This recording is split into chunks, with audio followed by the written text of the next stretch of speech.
Welcome to சகாஸ் lifestyle. நூக்கல் சாம்பார் செய்யலாம். சூப்பர் டேஸ்டியாக இருக்கும். 1/4 கிலோ பருப்பு எடுத்து நல்லா கழுவி தேவையான அளவு தண்ணி ஊற்றி வச்சுருக்கேன். 15 சின்ன வெங்காயமும் 2 கட்டி பூண்டு எடுத்து வச்சுருக்கேன். அதையும் போட்டுடலாம். பருப்பு குழம்புக்கு பூண்டு நிறைய போடுறது ரொம்ப நல்லது. கழுவி எடுத்து வச்சுருக்கேன். வெங்காயமும் பூண்டு போட்டுக்கலாம். 5 தக்காளி பழத்தை கழுவி கட் பண்ணி வச்சுருக்கேன். அதையும் போட்டுடலாம். ஒரு சிலர் பருப்பு சாப்பிட மாட்டாங்க. கேஸ் ட்ரபிள் இருக்குது சேராதுன்னு. இந்த மாதிரி செஞ்சு சாப்பிட்டா கேஸ் ட்ரபிள்லாம் வராது. பூண்டு நிறையா போடணும். மஞ்சத்தூள் 1/2 ஸ்பூன் போட்டுக்கலாம்.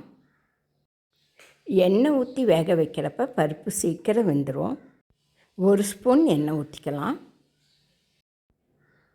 வெந்தயம் 1 ஸ்பூன் போடலாம். இப்போ மதியம் வைக்கிறேன். வெந்தயம் போடுறதுனால நைட்டு வரைக்குமே ஃப்ரெஷ்ஷாக இருக்கும். 1 ஸ்பூன் வெந்தயம் போட்டிருக்கேன். இன்னும் கொஞ்சம் போடலாம். குழம்பு கசக்கெல்லாம் செய்யாது வெந்தயம். ரொம்பவும் டேஸ்டியாக இருக்கும். சீரகம் 1 ஸ்பூன் போடலாம். வெந்தயம் சீரகம்லாம் உணவில் நிறைய சேர்த்திக்கிறது ரொம்ப நல்லது. பெருங்காயம் 1/4 ஸ்பூன் போட்டுக்கலாம். வெந்தயம் சீரகம்லாம் பெருங்காயம்லாம் சேர்த்துறப்ப வயிறு உபுசமாகாது. ரொம்ப நல்லாயிருக்கும். நெஞ்சு எரிச்சலுக்குலாம் ரொம்ப நல்லது. டாக்டர் செலவு மிச்சமாகும். லேசாக ஒரு கொதி வந்துருச்சு. கொதி வந்தது மூடனமாக பொங்கி வழியாது. இது நல்லா கொதிக்கட்டும். அதுக்குள்ளே புளி ஊற வச்சிடலாம். புளி ஒரு எலுமிச்சை சைஸ் அளவுக்கு ஊற வைக்கலாம். புளியை கழுவி ஊற வச்சிட்டேன். எப்பவும் புளியை ஒரு கழுவிட்டு அப்புறம் தண்ணி ஊற்றி ஊற வைக்கணும். நல்லா கொதிக்குது. மூடி போட்டு 4 விசிலுக்கு விடலாம். இப்படி கொதித்த பின்னாடி மூடி போட்டோமா பொங்கி வழியாது. குழந்தைகளுக்கு இந்த பருப்பு எடுத்து சாதம் போட்டு கொஞ்சமாக உப்பு போட்டு பிசைஞ்சு கொடுக்குறப்ப நல்லா சாப்பிடுவாங்க. குழந்தைகளோட உடம்புக்கு ரொம்பவும் நல்லது. 4 விசில் வந்துருச்சு. கேஸ் ஆஃப் பண்ணிடலாம். ஒரு பாத்திரத்தை வச்சுருக்கேன். 2 ஸ்பூன் எண்ணெய் ஊற்றிருக்கேன். எண்ணெய் நல்லா காஞ்சிடுச்சு. கடுகு 1/2 ஸ்பூன் போட்டுக்கலாம். வெந்தயம் 1/2 ஸ்பூன் போட்டுக்கலாம். சீரகம் 1/2 ஸ்பூன் போட்டுக்கலாம். வெந்தயம் சீரகம்லாம் நல்லா பொரிஞ்சு வரப்போ சூப்பர் வாசனையோடு ரொம்பவும் டேஸ்டியாக இருக்கும் குழம்பு.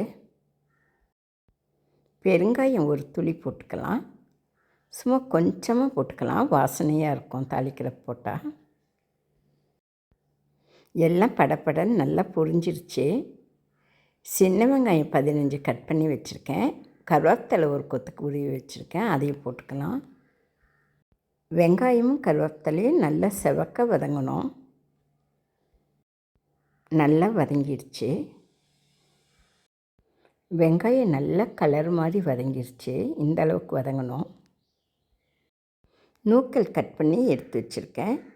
இந்த எண்ணெயோடு போட்டு நல்லா வதக்கிடலாம். 2-3 நிமிஷம் வதக்க விடலாம். அந்த எண்ணெயில் நல்லா வதங்குறப்ப நல்லாயிருக்கும். சுகர் இருக்கிறவங்க நூக்கல் சாப்பிட்றது ரொம்பவும் நல்லது. இந்த காயை கொஞ்சமாக தண்ணி ஊற்றி மிக்சியில் அடித்து அதோட மோரை கலந்து குடிக்கிறப்ப சுகர் லெவல் சரியாகும்னு சொல்லுவாங்க. ஒரு 2 நிமிஷம் அப்படியே நல்லா வதக்கி விடலாம். இந்த காய் நல்லா வதங்கவும் காயில் உப்பு பிடிக்கவும் 1/2 ஸ்பூன் உப்பு போடுறேன்.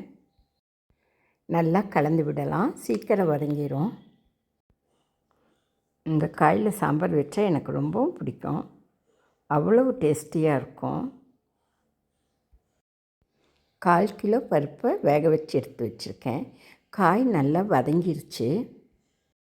பருப்பை ஊற்றிடலாம். கொஞ்சமாக குழம்பு தேவைப்படுறவங்க 1/2 கிளாஸ் பருப்பு போட்டு செய்யலாம். 1/4 ஸ்பூன் சீரகம், 1/4 ஸ்பூன் வெந்தயம், 1/2 ஸ்பூன் எண்ணெய், மஞ்சத்தூள் 1/4 ஸ்பூன் போட்டு வேக வச்சு செய்யலாம். ஊற வச்ச புளியை கரைச்சி எடுத்து வச்சுருக்கேன். அதையும் ஊற்றிடலாம். இந்த பருப்பு குழம்புக்கு தேவையான அளவு தண்ணி ஊற்றியாச்சு. கலந்து விடலாம். இந்த நூக்கலை மட்டனில் போட்டு செய்யலாம்.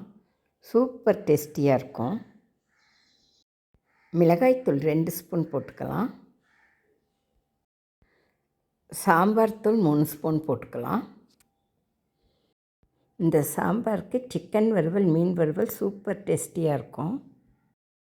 சேனக்கிழங்கு வறுவல், உருளைக்கிழங்கு வறுவலும் சூப்பர் டேஸ்டியாக இருக்கும். நான் இன்றைக்கி சிக்கன் வறுவல் செய்ய போகிறேன். ரொம்பவும் சிம்பிளாக, ஈஸியாக, டேஸ்டியாக செய்ய போகிறேன். தேவையான அளவு சாம்பார் தூள் போட்டாச்சு. உப்பு ஏற்கனவே காய் வதங்குறப்ப போட்டிருக்கோம். இப்போ இன்னும் 1/2 ஸ்பூன் உப்பு போட்டுக்கலாம். இந்த குழம்புக்கு தேவையான அளவு உப்பு போட்டாச்சு. நல்லா கலந்து விடலாம். இந்த காயை சிலர் ஷாலட் பண்ணி சாப்பிடுவாங்க. அதுவும் சூப்பர் டேஸ்டியாக இருக்கும். கிழங்கு சாப்பிட்ற மாதிரி இருக்கும். வெள்ளரிக்காய் மாதிரி இந்த காயை கட் பண்ணி லைட்டாக உப்பு போட்டு சாப்பிட்லாம். சுகருக்கு ரொம்பவும் நல்லது.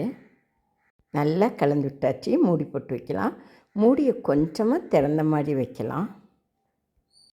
கேஸை மீடியமாக வச்சுட்டு கொஞ்சமாக திறந்து வச்சனால பொங்கி வழியில் குழம்பு நல்லா கொதிச்சிருச்சு. காயெலாம் நல்லா வெந்திருக்கும்.